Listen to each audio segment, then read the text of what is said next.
This is the Jug O Sip podcast. Really quick, we do a lot of lip service to Freud and Jung and Marilyn Monroe. Those three people come up a lot in our podcast. Or at least a few times they've had, for sure. And this is going to be one of those moments. We have said 1 million times we are Jungian in this household. So the reason I bring them up is because when I was first researching this theory, I wanted to find out if it held any weight. I wanted to see if something like this has happened in the real world. And Lindsey she told me about Marilyn Monroe because I didn't know much about her before Lindsey got in my life. I've always compared Marilyn Monroe to Harley Quinn, actually, and it probably sounds crazy, but there's a lot of lineups to it. So I looked into to Marilyn Monroe's life, and she actually she was basically the real world equivalent in the context of mental health. She is the real world equivalent of what Harley Quinn was. At least to us. And the reason, there's several parallels. For example... explain to them, break down who Marilyn Monroe really was from Norma Jean to the end. I'm a huge fan of Marilyn Monroe, always have been, and I'm a huge fan of Harley Quinn. First, Marilyn was born Norma Jean Baker, Mortensen.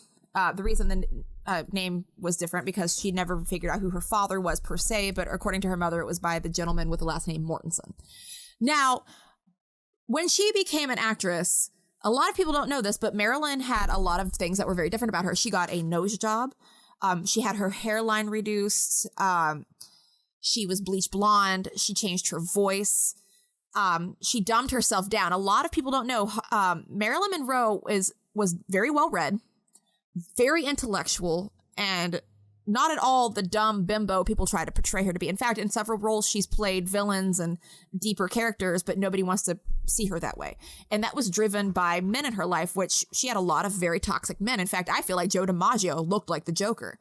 Marilyn Monroe was, like many women of her time, a victim of a trend that existed in Hollywood, where essentially once a woman entered into Hollywood, if they appealed, that Hollywood system would do everything in its power to completely rewrite their identity. And I think by the 1960s, when Marilyn died, when her barbiturate and opioid and alcohol addiction was in full swing, and she was very frail and thin, she was in a very bad place.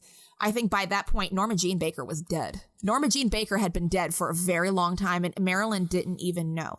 I think sometimes Marilyn caught glimpses.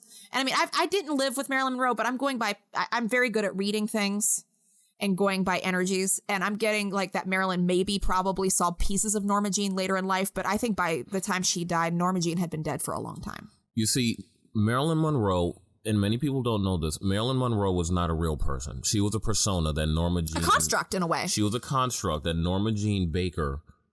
what's her last name? Hold on. Well, Norma Jean Baker, her management and people in the film industry helped her create this icon. She chose the last name Monroe, actually, because that was her grandmother's last name. Oh, okay. Yeah. And they liked the alliteration, so they went with Marilyn Monroe. Marilyn Monroe was essentially a living advertisement. She was a human being that was designed to push the narratives, the many narratives, and the system of Hollywood.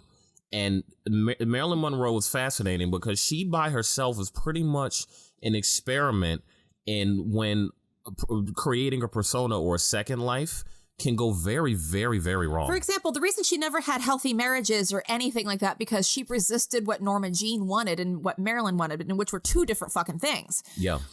And she didn't even know it. And it wasn't that she wasn't smart. It's just, it's hard to see your own shit sometimes, especially when you're getting blinded by the fucking lights of Hollywood, being punched in the face by your husband and being told, you need to bleach your roots, you need to do this, and a lot of people don't know this. This is going to be really sad for a lot of people, but she was forced to have a lot of, allegedly, she wasn't forced to have abortions. I think she had one, and I think she had several miscarriages. Right. Like, I know she had at least one miscarriage. The numbers are unfortunately very inconsistent. Yeah. but well, also, a lot of the information either way, she has lost inconsistent. babies. Yeah. And I think what really happened, according to what I remember, she was forced to have one abortion, and because it was an old school abortion, I think it fucked up her fertility forever. Right. Plus the pills, the alcohol, the stress. I'm pretty sure that completely fucked with her.